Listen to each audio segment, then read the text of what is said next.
Welcome back to The Evil Within. This is the start of Chapter 4 for our You Asked For It achievement run. Yes. Obviously, Leslie then was we're playing being on treated Akumu. here years ago. He'd come here thinking it was familiar and safe. You know where we are?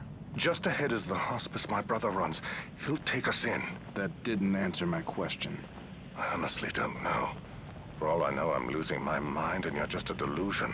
But I'd like to think I still have a shred of dignity and an obligation to protect my patient. As an officer of the law, you should too. I hope his brother's not a jerk, too. Okay, this is a complete run. We've left all the cutscenes in. I'm trying very hard not to talk over cutscenes, at least not cutscenes that have any viable conversation value. The game is very cinematic. Shinji directed it and made it, basically it's a masterpiece. It has all of the pieces and parts of going to a movie and watching a horror movie. Everything is very well crafted. There are cutscenes that aren't cutscenes. You're physically walking through the cutscenes. This zombie winds up being a problem for me. I don't know why, but I always seem to have a hard time with Dr. Jimenez trailing around behind me. He'll just tra-la-la today into the room, get seen, and I end up getting chased. Apparently this time it wasn't chasing me. I thought it had seen me, so that's been covered. So far, our strategy has mostly been to try to not use ammunition on Haunted. There's so little ammunition available in Akumu. And since you're running on, it has to be a new game. To get the achievement, it has to be the first time you complete. Now you can see he walks right by Dr. Jimenez. But if I'm out there and he sees him with the, oh, please, run. Okay, shotgun time. Hurry, get over there, burning. You can see how fast they get up in Akumu too. If they don't get up and they kick their legs and swing the axe on the ground, or even just swing their arms on the ground, they can kill Sebastian. Anything that touches Sebastian kills Sebastian. So, but anyway, that zombie gave me no end of trouble. Hard to admit that just one little haunted guy was the problem. I can handle the bosses fine. Usually get through them in one try because I spend so much time trying to think about how to get through it. But the haunted, just one little haunted can lead to dozens of replays for me. Maybe not dozens, but you know. Okay, so our strategy has been to try to not use ammunition, especially not expensive shotgun ammunition, Brian, on Haunted, and to clear areas. It is a complete run through, so we're going to go everywhere that we can. The one thing that we didn't do is that there are, I guess you'd call them Easter eggs. There's an Easter egg in this section of the map. There was an Easter egg in the last section of the map that we're not doing in this run. To be honest, I didn't know they existed until after I was already past this point. And because of that, they're not included. So there was a flashbang back there. I should load a flashbang into my crossbow, and then I would probably be able to pick that up. Maybe I figured that out. Maybe not. Maybe I just want the axe. That's right. If you watched our It Is What It Is run through the game, I was really surprised at how effective this axe was on Dr. Jimenez's brother, the other Dr. Jimenez. It's really it's really effective. So it winds up not being as effective on Akumu. On that casual run, I hit him with an axe and then I punch him and his head explodes. And so I was hoping for the same effect here. It doesn't quite work out that way, which causes me to scramble a bit, but you'll see. Don't you fret. Doc, no, don't. Valerio, it's me. The good doctor is here. This is my brother, Valerio. Leslie's original doctor. Peel away. Yes, expose everything. Hey, what are you doing?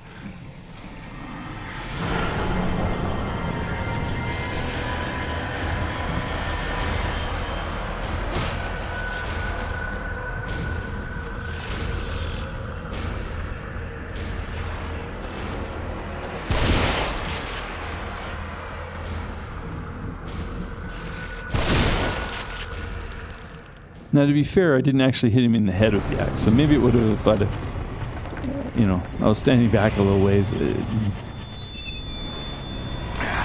Using the axe on Akumu is a dangerous proposition, to say the least. So.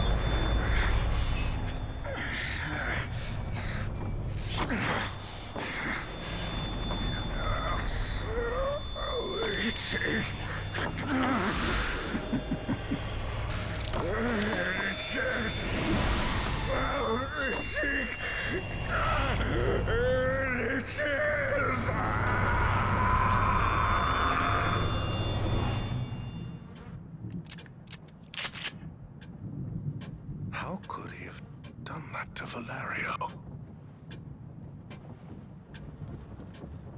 And one thing I wanted to point out is at the beginning of this episode, at the beginning of this chapter, Dr. Jimenez talks, of course, Leslie would come here because this is where he was first being treated by the other Dr. Jimenez, Valerio. And that implies that Leslie has some ability inside the stem that the rest of them don't seem to. In other words, he's created as much of this part of the map as, say, Ruvik has. And you notice that this part isn't collapsing. This isn't a shared memory. This isn't a memory that... Anytime you're in a kind of Crimson City, the map is shifting around. The streets are... There's an earthquake going on. Things are shifting around in weird ways. And I attribute that to the data that the rendering system for the world is getting is conflicting because, you know, Sebastian remembers Crimson City one way, Kidman remembers it another way, Joseph remembers it another way, and there are literally hundreds of those people that are now sucked in from the wireless thing, and so it can't come up with a consistent map. Here you have kind of a consistent map. There's no earthquakes going on, nothing shifting around. This is mostly coming from Leslie, and Sebastian and Dr. Jimenez following Leslie or following him through his constructs. That's something I thought was kind of unique was that at the beginning of the chapter, Dr. Jimenez says, of course Leslie would come here. So this is a Leslie primarily a Leslie construct. Now there's some kind of less interesting buildings to kind of take care of. This actually can lead to an Easter egg. We don't show the Easter egg here, but I like to try to save this woman. The axe works really well for it. And he gave us shotgun shells too. Well, win-win. If you follow the woman over to the hut here, she will There's no time wind for up fooling around. fading away, but she leaves you a nice bit of residual green gel. We talked about in the last episode that my view of what that green gel is, it's the residual bioelectrical energy of the poor souls that have been devoured by Ruvik at the center of the stem. That he's actively using the people that are connected to the stem as batteries. He's actively harvesting their bioelectrical energy, and by doing so, he's becoming more and more powerful. He's hoping to then be able to overcome the willpower. It's odd to say willpower in a mental patient, but the mental fortitude that Leslie has shown is his ability to hide into a sanctuary. His sanctuary being the hospital. And that's where he pulled Sebastian in chapter 1. At the end of chapter 1, as they were going over a cliff, he was worried that Sebastian would... If you die inside the stem, you die in real life. And he was worried that by going over the cliff, his possible savior, Sebastian, might die. So he pulls Sebastian into the hospital with him, into his own sanctuary. He opens his own sanctuary to him. In that first chapter, he only gives him access to the foyer, to the lobby. So kind of the opening room of his sanctuary. Saw something move. And of course, Sebastian doesn't understand that that's what's happening. He just wakes up in a hospital. He thinks he wakes up in the hospital after the crash with the ambulance. Then, as we move on into chapter 2, Leslie shows him how to get back into the sanctuary. He does this by sending his watchdog, Nurse Tatiana, out into the STEM world, out into a shack in the outskirts of this Elk River village.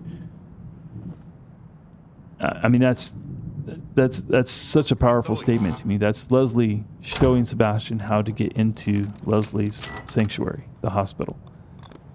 But even then, even when he comes in then, he still is limited to just kind of the lobby and, of course, the chair. I noticed that I missed the green gel, so I'm going to go back up for it. So he's only partially given access to the sanctuary. Nurse Tatiana is acting as the sentinel, as the gatekeeper, the watcher for Leslie, to determine whether Sebastian's honorable enough to be the knight in shining armor that Leslie needs. In chapter 3, she decides he is, and she brings him back behind the counter into an area that opens up. And that area back there is an area that Leslie would not know. And so it's not a Leslie construct anymore, it's a Sebastian construct. And what Leslie then has done is he's opened his sanctuary and said, here's how to build one of your own. Tatiana will show you. She'll open the door. You create what's back here.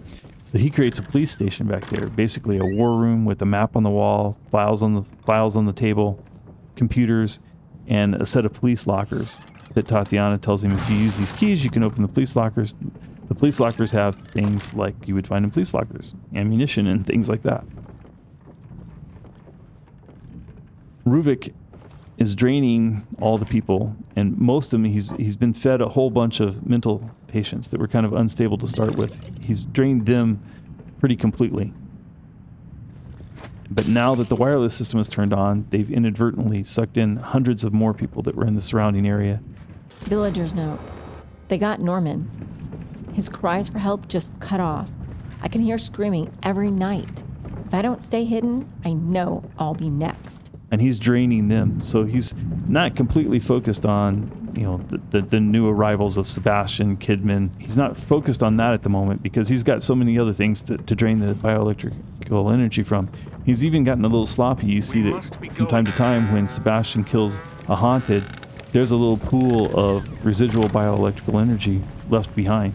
And Sebastian scoops that up. He also finds little jars of it laying around. This is his brain trying to make sense of what he's receiving. February 2005. Myra was almost killed this afternoon, shot by a suspect we were pursuing. Thank God I was there. She's going to be okay. But seeing her bleeding like that, thinking I was going to lose her without telling her how I really feel, it's unbearable. I think she feels the same way. There's something undeniable between us. It's against the code of conduct, but I have to let her know how I feel. I hope I'm not setting myself up for embarrassment. Now you notice that just before he enters his sanctuary, just before he enters the combined sanctuary of Leslie and Sebastian, he often finds these little personal notes. These are reminders of who he is, of what's important to him. This is his subconscious saying, remember who you are, don't lose yourself in this. Once he's in the hospital and he walks into the lobby, or in this case he shows up directly in his own part of the sanctuary, in the map room,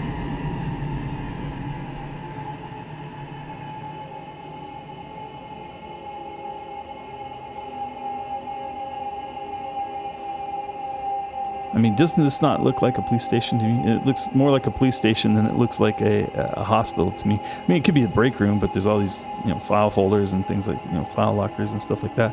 And there's these police evidence lockers. Some people have called them morgue lockers. They don't really seem big enough to be morgue lockers to me.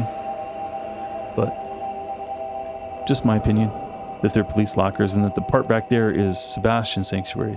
This time coming through the mirror, he comes directly into his own sanctuary. But it's still attached to the foyer, the common area between him and Leslie's lobby. Missing patient found. Caretaker worried sick. Psychiatric patient missing since last Tuesday, found hiding in photography studio. Physician Valerio Jimenez says God's will. And he has placed these things his subconscious has placed these things in the lobby. Missing Dr. Valerio Jimenez, owner of the Elk River Hospice, last seen driving into the city.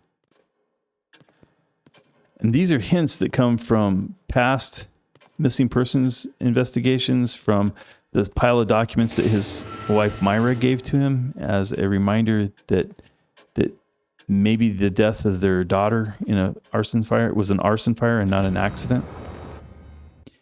And all this is his subconscious trying to say, look, these things are actually related. You need to be paying attention. You need to be paying attention to these people you encounter are and what's going on. No, not that way. No. And this is the first time that we've come to the sanctuary, and things have been a little odd. You notice that and not a single discharge. we're in this kind of grayscale chromatic world. Doors are opening that shouldn't be opening. The mirrors are not portals. You can't go through the portals again. This is a very easy to miss map fragment. You have to literally turn the camera or you will have missed it. I wanted to show that. That's a very commonly missed one. Fine. And you see that Fine. this is the first time we encounter Leslie inside what should be his sanctuary. Fine. These rooms back Fine. here should be his sanctuary. This should be where he's at the calmest. And here Sebastian is intruding on that. Leslie has taken a break. He's tried to get here. He's tried to hold himself together. But the noise of Sebastian and the noise of Sebastian being there are just kind of freaking him out. And so this is the first time that we see what the price that Leslie's paying for his Take care of yourself. opening up his sanctuary. He's opened a door, and that door can never be shut again. He's hoping that only Sebastian comes through the door, but there's no guarantee that Sebastian won't lure Ruvik here as well. You can see we're making progress on our lockers. We'll get to open 4 more lockers here.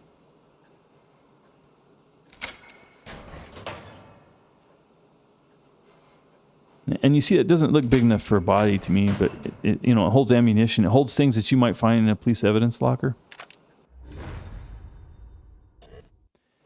Once you find a bolt like that, now you have the ability to create the bolts. Before you find them, you can't create them.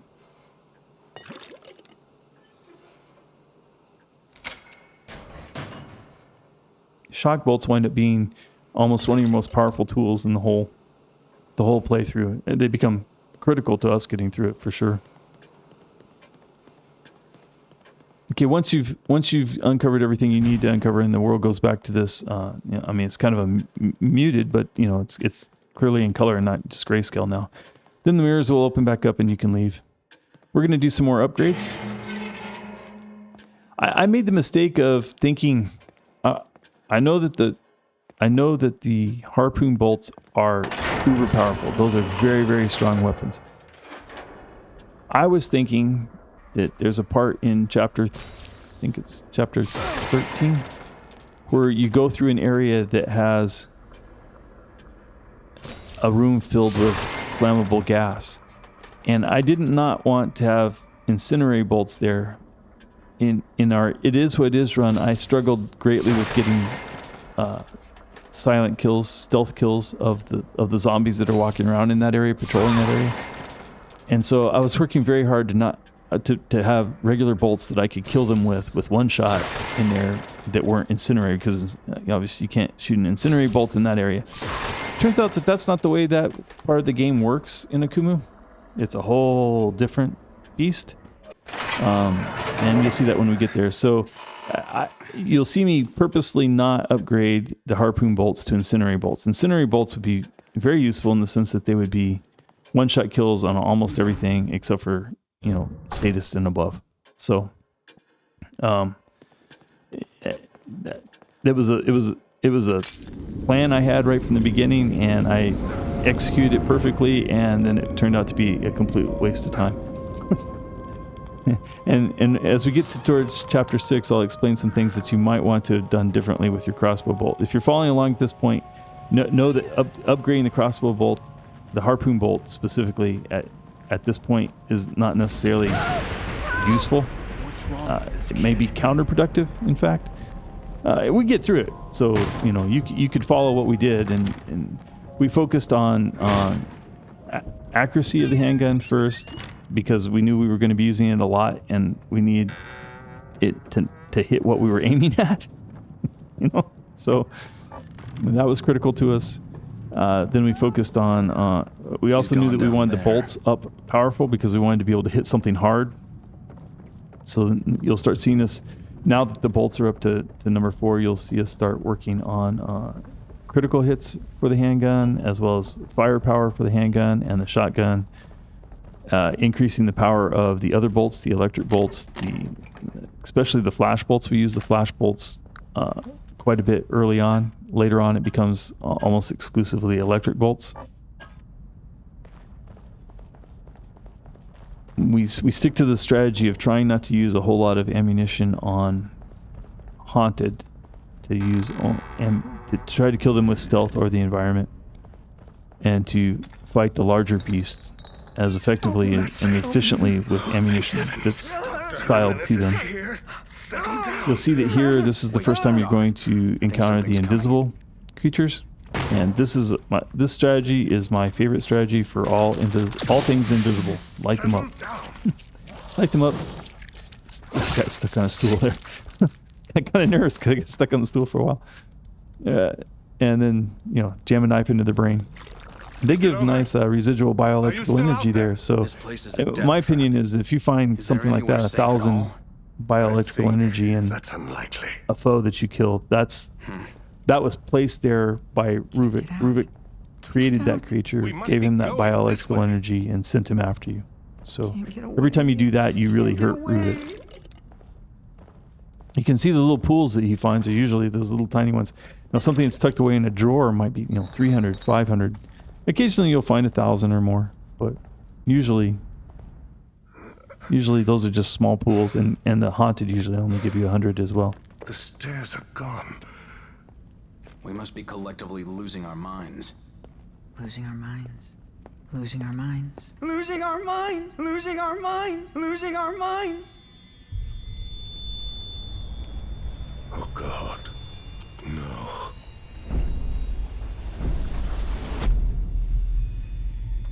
Ruvik, it is you. Leslie! Who the hell are you? No! Don't follow! And look at the stance that Sebastian took there. It immediately just stepped between Ruvik and Leslie, fulfilling what Leslie was hoping for, acting as a protector.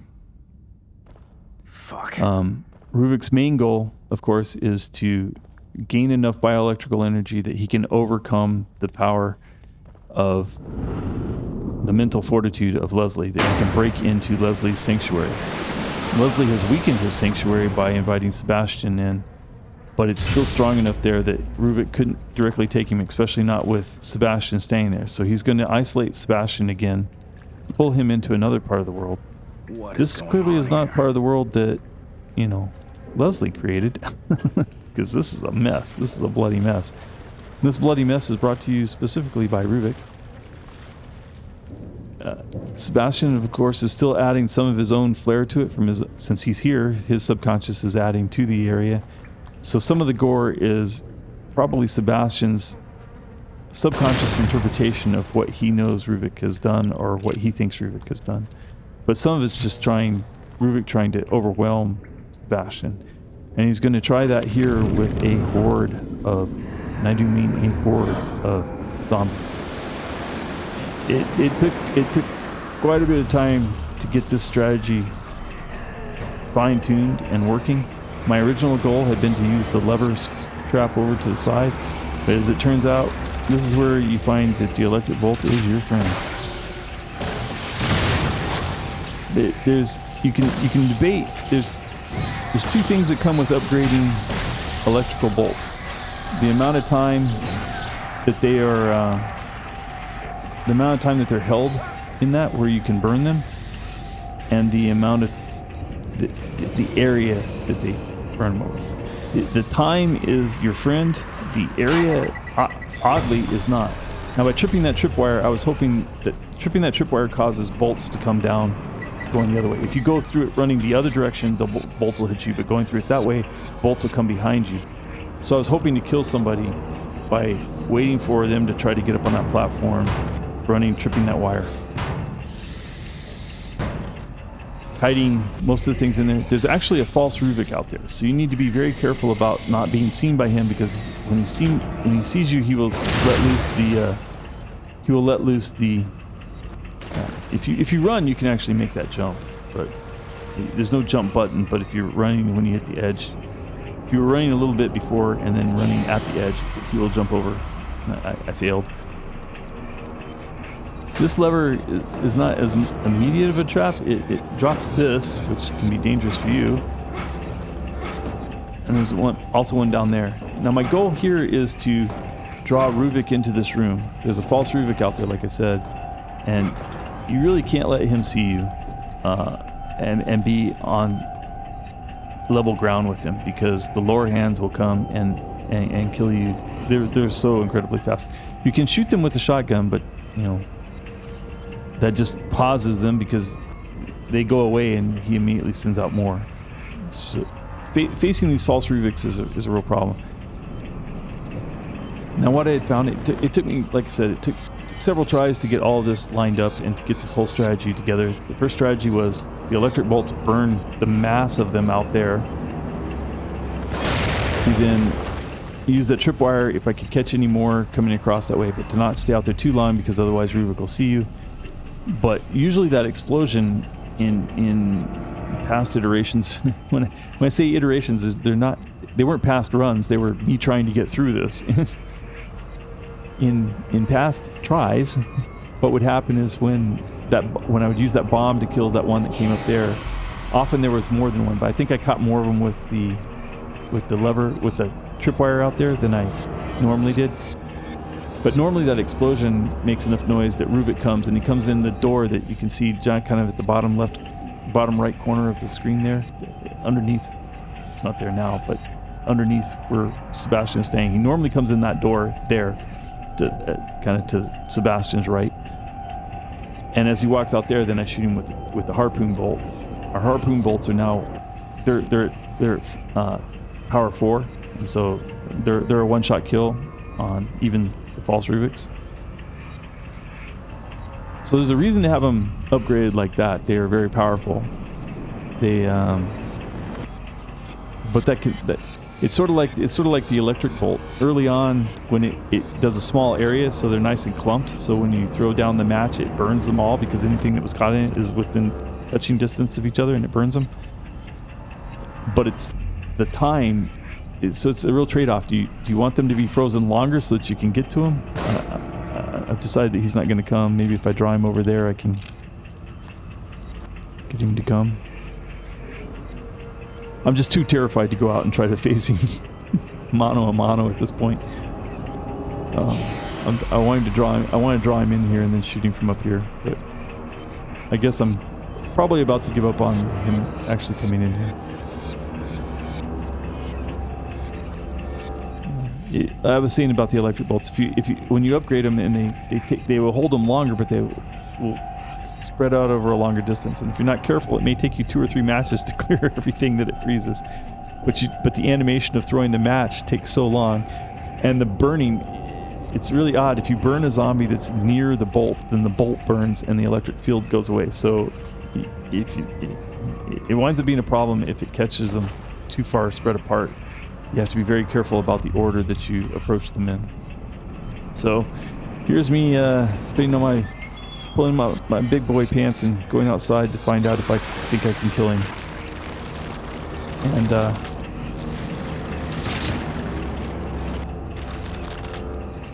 at this distance, it wasn't quite a one-shot kill, but you know, it got his attention and got rid of the lower hands, and the second one killed him.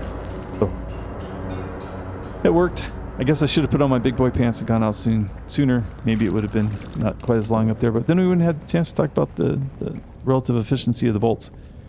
Now don't forget to go ahead and clear the area. There can be some good things to find. There's actually another key for another locker in here. I don't know why I'm not turning on my light. You know, I like running around in the dark.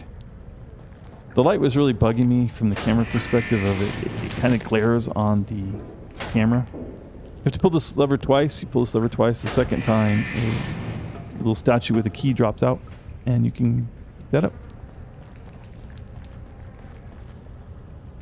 I don't go immediately there. I go looking around for any resources that I've left behind. Might as well pick up the residual bioelectrical energy. That one had 200 in it.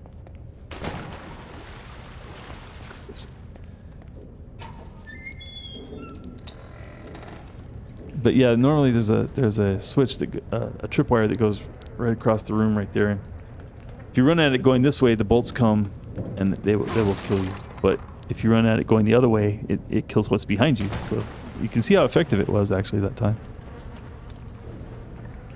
You can see how stingy Akumu is. It doesn't want to give you anything.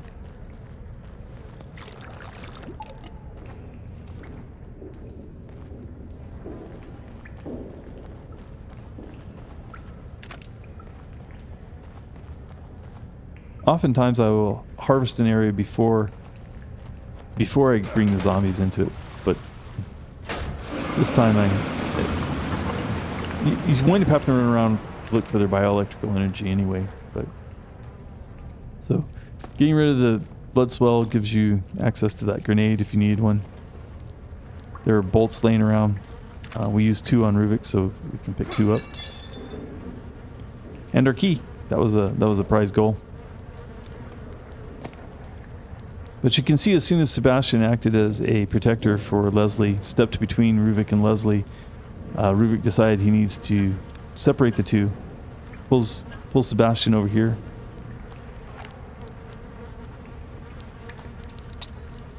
By not upgrading my harpoon bolts to fire incendiary bolts, I made Chapter 5 extra special, hard, that didn't need to be. So my suggestion on the harpoon bolt, a lot of people, when we get to chapter, I think it's 6, when we get to chapter 6, and later on chapter 12, there might be a reason to have a non-upgraded harpoon, but to me, I think the right approach is to go ahead and make sure you have the incendiary bolts before you get to Laura. Now you can't have it by here. There's no way you will have gotten enough green gel. So this first encounter with Laura, you're not going to have the green gel. You're not going to have the incendiary bolts. But this first encounter, you don't need them anyway. Shit, I'd better run.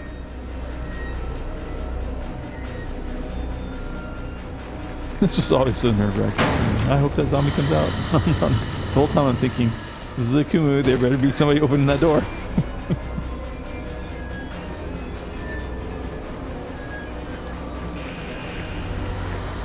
I remember when we first played, I didn't notice that button was there, and so if you don't throw that button, then she can get in here too quick. The shotgun shells I chose, I think I'm full on shotgun shells, so I chose a little bit of green goo before I go.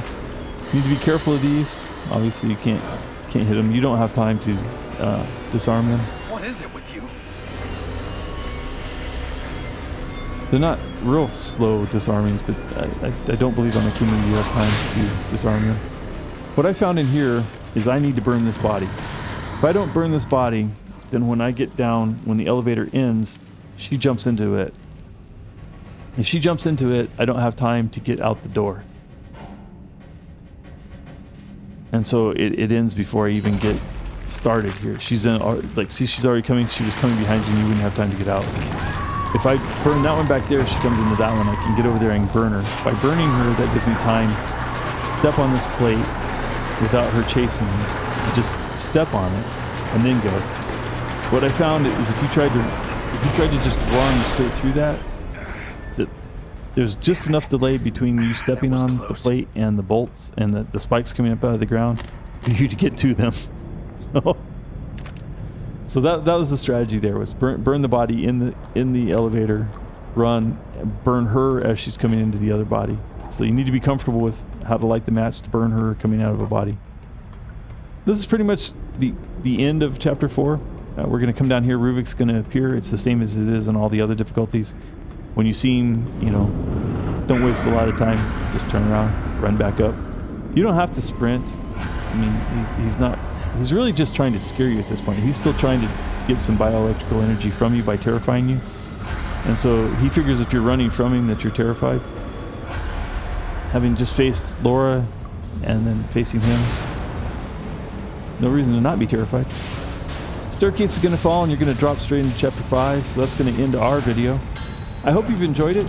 I hate to try to re-summarize the lore every time, so you might want to go back to some of the previous episodes if you think you might be missing something on the lore. We will touch on it in every episode, and we'll talk about the tactics in every episode. I hope you've enjoyed this. We struggled a lot in presenting it, so I hope it was worth it. Enjoy it, and we'll see you tomorrow. Thanks for watching.